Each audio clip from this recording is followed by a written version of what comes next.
La personne qui refuse de reconnaître, elle peut changer plus tard. Elle peut se dire, je vais développer en moi, je vais travailler sur moi pour avoir la capacité. On se rejoint. Pour comprendre la question qui est sa préoccupation. Oui. La personne même, apparemment, n'aime pas à reconnaître qu'elle fait mal. C'est ce que je comprends en fait. Et la personne côté, en apparence, c'est pas. Ou normalement être en mesure de reconnaître ça. Justement, moi je parle du fait de reconnaître, pas dans l'immédiat en fait. Je ne parle pas de l'immédiat. Je parle de plus tard.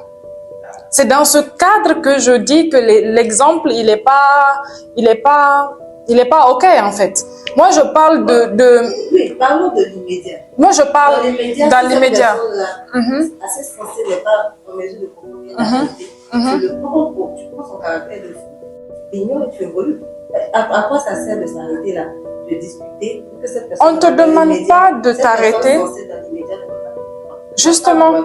Justement, c'est pour cela aussi on a parlé de l'écoute active la dernière fois. On a parlé du fait que aussi, lorsque l'on s'embrouille avec une personne et que l'on a besoin d'explications et que la personne là n'est pas apte à parler, l'écoute aussi, c'est d'écouter ce silence. On a parlé de ça. Mais l'écoute ne sera pas facile à faire. Justement, mais même ce silence-là déjà, donner du temps à cette personne. C'est pour cela que je parle de l'immédiat en fait. Oui. Tu dis que cette personne n'est pas capable vraiment de reconnaître ses torts. Je suis d'accord avec toi, il y a des personnes comme ça. Mais avec le temps, c'est quelque chose qui peut changer. C'est ce qui fait penser. Et si on fait des masses, S'il vous plaît, il va descendre. et si la personne faisait du mal à une personne, tu ne peux pas s'appuyer sur le coup. Est-ce que la personne l'appelle, si la personne c'est un enfant, par exemple, un enfant de 12 ans, tu fais tout le mal à un enfant de 12 ans, est-ce que l'enfant de 12 ans là peut donner, comment je vais dire ça, peut mettre la personne là sur la raison? Un enfant de 12 ans, parce que les gens ils font mal, ils ne regardent pas l'âge. Par exemple, moi, à l'âge là aujourd'hui, quelqu'un me fait mal, je vais réagir. Je vais recentrer le débat. Je ne serai pas comme avant. Avant, je me laissais faire. Maintenant, là, quelqu'un me fait du mal. Je vais carrément dire à la personne si ça va pas. Moi, en fait, c'est l'exemple qui me dérange. Comparer le fou à une personne qui refuse. Non. Je vais recentrer, s'il vous plaît. Je vais recentrer le débat. La grande préoccupation, au fait, c'était quoi? Moi, ma réaction par rapport à l'autre qui, décidément, me fait quelque chose de mal et qui ne veut même pas écouter pour reconnaître, qu'il est en train de me faire du mal. C'était ça la grande question. Ou Edith, qu'elle considère la personne comme étant un fou et puis continue. N'est-ce pas? Puisque j'ai donné cet exemple pour dire, ben attends, si un fou te tape dans la rue et tout, et que tu te rends compte que c'est un fou, qu'est-ce que tu vas faire? Tu vas continuer ta route, n'est-ce pas? Mais la grande question qu'il faut se poser, que je disais, c'est quoi? Quelle est la réaction émotionnelle que tu as parce que tu t'es rendu compte que c'est un fou? Est-ce que c'est la même réaction émotionnelle que tu as lorsque c'est quelqu'un de normal en apparence? Quand tu viens, tu me dis aussi, je fais pareil. Quand tu sors, tu dis, tous les jours, c'est ce que tu fais. Elle a l'habitude de le faire. Donc, parce que tu vas, quand tu viens me dire, ça serait par plaisir. Tu auras une idée en tête. Non, je peux faire ceci. Elle va me dire les mêmes mots. L'idée là est là, l'idée là va être là, ça c'est sûr. Mais C'est ce que tu penses de moi. Et tu auras une autre image de moi. Tu vas dire, même parfois tu disais qu'on te facilitait pas la tâche. oui. Mais c'est parce que je sais que vous êtes des personnes aptes aussi, si je fais la remarque, si je cherche un moyen de vous convaincre de faire la chose, vous pouvez potentiellement le faire. Mais face à une personne qui n'a pas les capacités, comme le fou par exemple, je ne vais pas insister. C'est le fou qui a Ok, je vais vous donner une solution. Si j'insistais et en demandant à Edith, la réaction qu'elle aura si elle savait que c'est un fou, et la réaction qu'elle aurait si elle est convaincue que la personne a toutes ses facultés mentales en place, ce n'est pas la même chose. je reviens sur la question de la perception.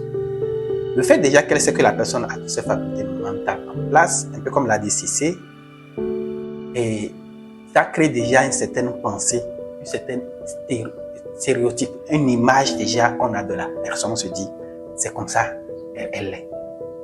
Voilà, n'est-ce pas? Et donc, cette perception qu'on a déjà de cette personne nous prédispose à une certaine attitude à l'égard de la personne. On est d'accord? Et c'est là où se trouve tout l'enjeu. Moi, personnellement, je suis en train de faire un travail qui, si ça aboutit, je vais documenter ça scientifiquement. L'attitude que nous avons là, je suis en train de remarquer que ça dépend de la perception que l'on a. C'est-à-dire, à la base, sur quelle pensée j'y vais? Si tu l'abordes, déjà, tu abordes la personne avec la pensée que cette personne est telle, le résultat que tu auras sera conforme à la pensée que tu as. Si la personne est effectivement en possession de toutes ses facultés mentales. Ça, c'est vrai. Nous sommes dans un monde où, comme la science, la physique quantique en parle, mais les sciences modernes ne l'ont pas encore totalement confirmé, les pensées que nous avons entraîneraient des sentiments ou bien des émotions, et les émotions à leur tour vont engendrer des actions. Et ceci, on dirait bien, se passe de la même façon dans nos relations entre les humains. Essayez de commencer par faire l'expérience. Pour des gens que vous connaissez très bien, et pour qui vous êtes toujours dit oui. Quand tu viens, tu me dis aussi, je fais pareil. Quand tu sors, tu dis, tous les jours, c'est ce que tu fais. Elle a l'habitude de le faire. Donc, est-ce que tu vas, quand tu viens me dire que ce serait par plaisir, tu auras une idée en tête. Tu dis, quand je vais considérer, elle va me dire les mêmes mots. L'idée là est là, l'idée là va être là, ça c'est sûr. Mais de ce que tu penses de moi, et tu auras une autre image de moi. Tu vas dire, ah, même parfois tu disais qu'on te facilitait pas la tâche. oui. Mais c'est parce que je sais que vous êtes des personnes aptes aussi, si je fais la remarque, si je cherche un moyen de vous convaincre de faire la chose, vous pouvez potentiellement le faire. Mais face à une personne qui n'a pas les capacités, comme le fou par exemple, je ne vais pas insister. C'est le fou qui a Ok, je vais vous donner une solution. Si j'insistais et on demandait à Edith la réaction qu'elle aura si elle savait que c'est un fou, et la réaction qu'elle aurait si elle est convaincue que la personne a toutes ses facultés mentales en place, si ce n'est pas la même chose. Je reviens sur la question de la perception. Le fait déjà qu'elle sait que la personne a toutes ses facultés mentales en place, un peu comme l'a dit Cissé, et ça crée déjà une certaine pensée, une certaine stéréotype, une image déjà qu'on a de la personne. On se dit, c'est comme ça, elle est. Voilà, n'est-ce pas? Et donc, cette perception qu'on a déjà de cette personne nous prédispose à une certaine attitude à l'égard de la personne. On est d'accord? Et c'est là où se trouve tout l'enjeu. L'attitude que nous avons là. Je suis en train de remarquer que ça dépend de la perception que l'on a. C'est-à-dire, à la base, sur quelle pensée j'y vais? Si tu l'abordes, déjà, tu abordes la personne avec la pensée que cette personne est telle, le résultat que tu auras sera conforme à la pensée que tu as. Si la personne est effectivement en possession de toutes ses facultés mentales. Ça, c'est vrai. Nous sommes dans un monde où, comme la science, la physique quantique en parle, mais les sciences modernes ne l'ont pas encore totalement confirmé, les pensées que nous avons entraîneraient des sentiments ou bien des émotions et les émotions à leur tour vont engendrer des actions.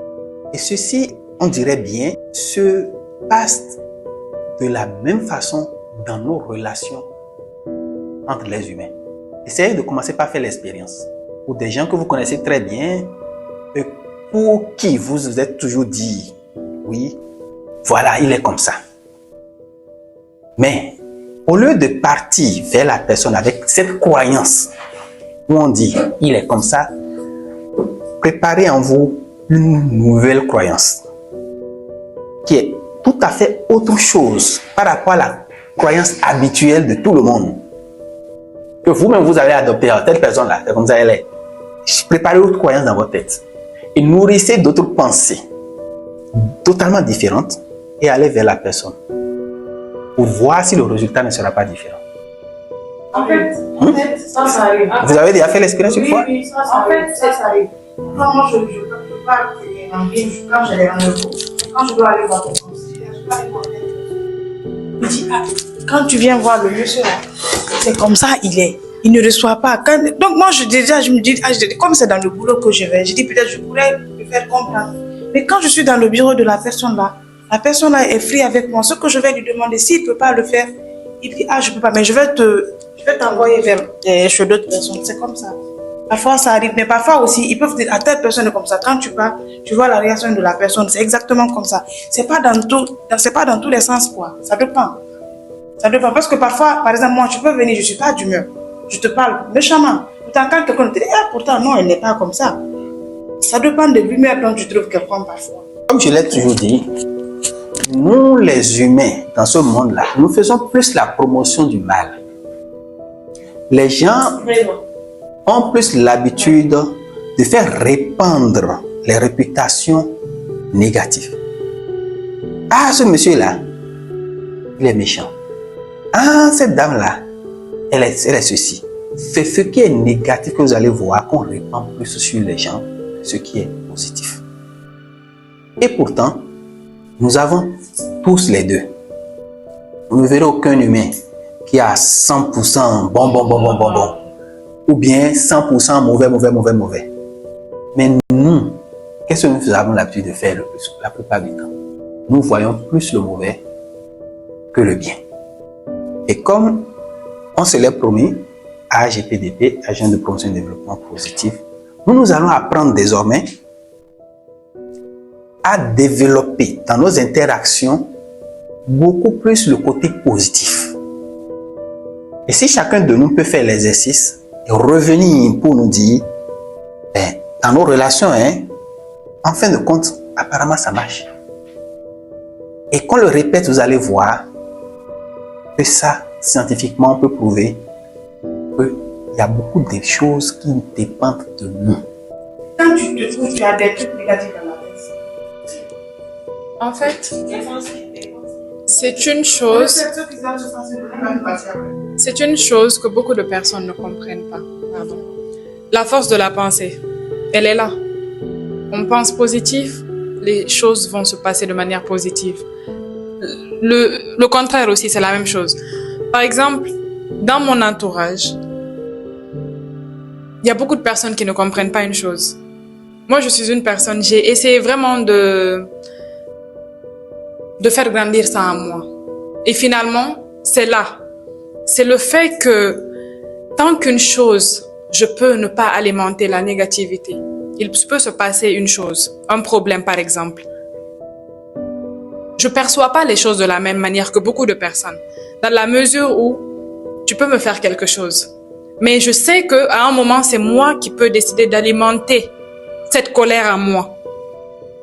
Au point de vouloir retroquer. Ou bien au point de vouloir, en tout cas, que ça me fasse un certain effet en fait. Donc généralement, tant que je peux alléger les choses en moi, tant que je sais que je peux ne pas alimenter, je n'alimente pas. Et il y a parfois des personnes qui voient ça, qui me jugent de personnes qui gardent. C'est les deux sont à moi. Je peux réagir de manière instantanée, comme je peux alléger les choses. Si il m'arrive des choses que je sais que je ne peux pas digérer et que je ne peux pas en fait alléger, je réagis sur le coup. Je dis, ah, tu m'as fait ça et ça m'a fait beaucoup de peine. Et là, ça ne passe pas. Mais tant que c'est une chose que je sais que je peux gérer et que je peux mettre à terre et passer, je le fais. Et beaucoup de personnes perçoivent ça comme une attitude d'une personne qui garde ou d'une personne qui, voilà, qui est sournoise en fait. C'est comme si tu gardes les choses et que tu ne t'exprimes pas. C'est comme si c'était méchant. Alors que toi, chez toi, tu ne vois pas ça comme un problème. Ça, c'est ce qui me définit en fait. J'ai subi beaucoup de choses dans ma vie, de mon enfance jusqu'à l'âge adulte. J'ai été constamment défié sur ce que moi-même je me suis choisi comme des valeurs. C'est pas ce que vous voyez. J'ai été défié constamment là-dessus. Dans la vie familiale, dans la vie professionnelle et tout. Et j'en suis arrivé à un niveau de ma vie où il y a des choses où la plupart des humains vont dire ça c'est inacceptable, moi j'accepte. C'est pas ce que vous voyez. Tout le monde dit mais attends, c'est inadmissible, mais moi j'admets cela, je l'accepte. Et la personne qui me fait subir cela même n'arrive pas à croire que j'ai accepté et que bon, j'ai laissé tomber. Là, on m'accuse même pour dire non, c'est faux, tu es hypocrite. Ah. Que non, tu es sournois. Il dit mais attends, moi j'ai laissé tomber ça. Je n'en fais point un problème. C'est pas